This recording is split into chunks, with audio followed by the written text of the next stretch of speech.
Cher Monsieur le Président du MEDAF, chers ministres, Mesdames et Messieurs, je vous remercie de m'avoir invité, de m'avoir accordé la possibilité de m'adresser en votre personne au peuple de la France, à chacun et chacune qui croit que personne n'a le droit de détruire la vie de quelqu'un. Je sais que MEDEF réunit et défend les intérêts des centaines de milliers des entreprises de la France.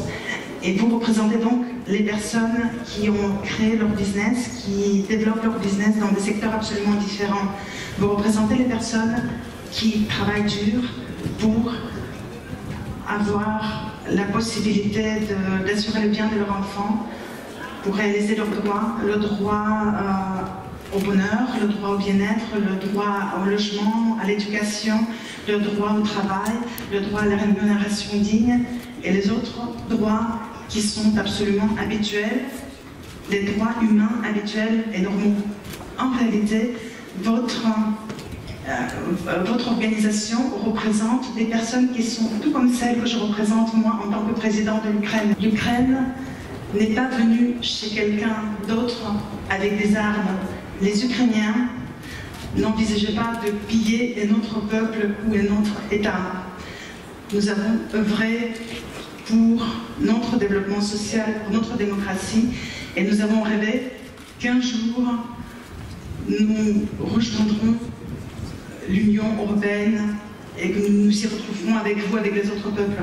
Et c'est ça la raison pourquoi cette guerre russe a été entamée contre l'Ukraine.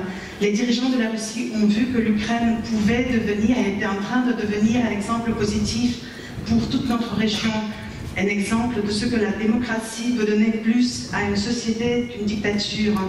Cela semble une idée évidente mais, pour l'Europe occidentale, mais à l'est de notre continent et surtout sur le territoire de l'ancienne URSS, ce n'est pas un fait évident. Il faut le prouver. Et l'Ukraine a tout fait pour le prouver. Notre État montrait l'exemple de comment prendre soin d'une société sans recevoir des dollars grâce à la pétrole ou des euros grâce au gaz. Comment créer des possibilités pour le développement social, comment renforcer les régions et ne pas leur prendre tout, ne prendre tout leur budget, comment construire une infrastructure moderne, comment grâce à l'ouverture de la société et la modernité des institutions publiques, comment on peut créer des possibilités pour les citoyens que les autres n'ont pas dans notre région. Nous créons des connexions entre notre économie et notre secteur énergétique avec le marché européen et les autres marchés mondiaux. Nous avons des gisements, des ressources naturelles qui sont critiques pour l'économie mondiale, notamment le lithium, le titane, l'uranium et autres. L'Ukraine est déjà devenue garante de la sécurité alimentaire mondiale et la signification de notre secteur agraire s'est manifestée à 100% quand la Russie a bloqué les ports ukrainiens. Et quand la crise alimentaire mondiale s'est aggravée, la guerre de la Russie contre l'Ukraine, ce n'est pas seulement une guerre coloniale dans le pire des sens de ces mots, ce n'est pas seulement une tentative de s'emparer de notre terre, de nos ressources, du potentiel. La Russie essaie, à travers, en détruisant l'Ukraine, de détruire l'espoir de tous les peuples qui se trouvent à ses frontières et de tous les peuples qui se trouvent sur le territoire de la Russie même, l'espoir que la liberté fonctionne, l'espoir que la démocratie peut donner plus qu'une faveur d'un dictateur.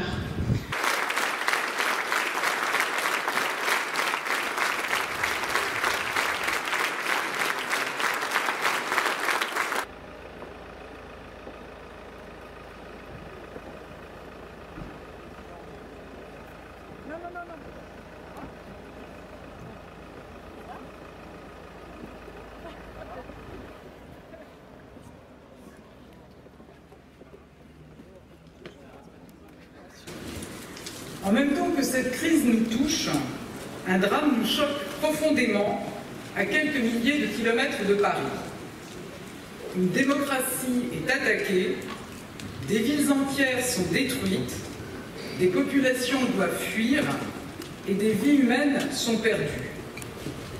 En tant que citoyen, en tant que démocrate, en tant qu'Européen, Cette attaque brutale nous indigne, nous révolte et nous impose d'agir. Vous avez entendu tout à l'heure le témoignage poignant du président Zelensky. Je veux ici à nouveau assurer l'Ukraine du total soutien de la France.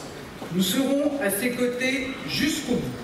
Cette guerre a des conséquences lourdes, durables. Nous avons agi résolument pour limiter les effets de la hausse des prix et protéger le pouvoir d'achat des Français. De nouvelles mesures entreront en vigueur dans les prochains jours.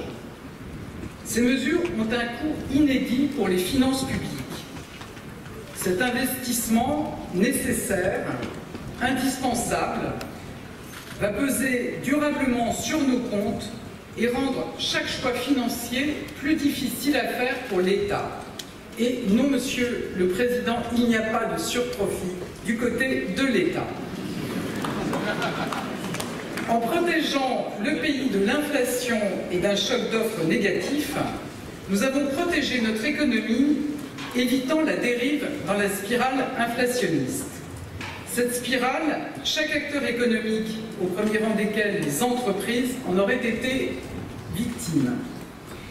Et il est indispensable que chacun le mesure dans un débat public toujours prompt à chercher des responsables ou des profiteurs. Mais au moment où nous parlons, un nouveau défi nous attend, une nouvelle urgence. Si la Russie venait à couper totalement ses exportations de gaz vers l'Europe, les conséquences seraient massives. L'heure est grave, mais elle n'est plus au constat. Elle est à l'action résolue.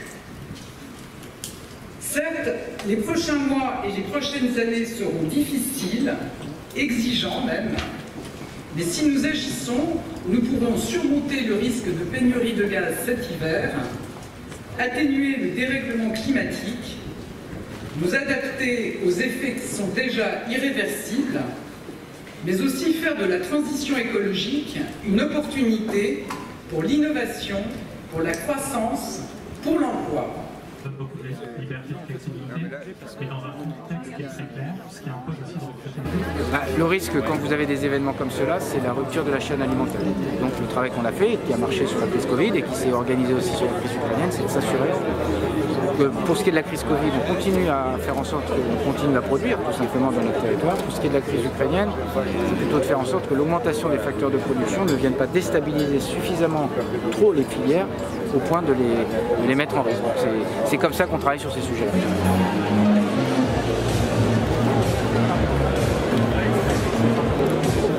La croissance française résiste. Elle est solide. Les faits sont là, les chiffres sont là. Nous avons aujourd'hui une croissance qui se tient. Je maintiens la prévision de croissance à 2,5 pour 2022. C'est un des meilleurs chiffres de la zone euro. Je rappelle que nous avons le taux d'emploi le plus élevé en France depuis 50 ans, que l'investissement des entreprises se maintient, que le moral des chefs d'entreprise et des ménages français se maintient. Donc je veux bien qu'on imagine le pire. Et je pense qu'il est toujours nécessaire de préparer des hypothèses pour lesquelles le gaz russe serait coupé, la situation économique serait plus difficile. Mais au moment où je vous parle, je veux surtout saluer les efforts des Français, des salariés, de tous ceux qui travaillent, des chefs d'entreprise, qui se retroussent les manches depuis des mois et qui nous permettent d'obtenir ces très bons résultats. La croissance française est solide, elle résiste et les fondamentaux de l'économie française sont bons. Je crois que ce qui est surtout essentiel, c'est de préparer une situation qui serait plus difficile en raison de la conjoncture internationale et en raison de la coupure du gaz russe, et surtout, poursuivre la transformation économique du pays, poursuivre la réforme de l'assurance chômage, continuer à travailler sur une réforme des retraites, poursuivre les mesures qui nous permettent la réindustrialisation de notre pays. Et je ferai des propositions au président de la République et à la Première ministre pour accélérer la réindustrialisation de la France, qui est pour moi une priorité absolue. Poursuivre la transformation pour simplifier la vie des PME, simplifier la vie des entrepreneurs, leur permettre de créer plus d'emplois. Vous voyez que mon état d'esprit aujourd'hui est un état d'esprit résolument volontariste.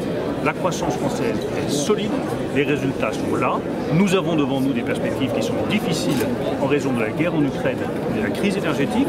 Mais raison de plus, il faut se retrousser les manches, travailler, poursuivre la transformation économique de la France. Bonsoir messieurs. Le peuple vit une tragédie.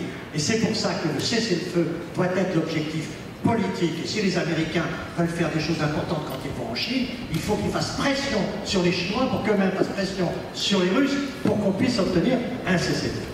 Car le fond de cette affaire, c'est que nous sommes dans une guerre extrêmement complexe, dans laquelle on voit bien qu'il y a une pression russe, qu'il y a une mobilisation ukrainienne, mais derrière, il y a un certain nombre de forces qui sont en train de bouger considérablement.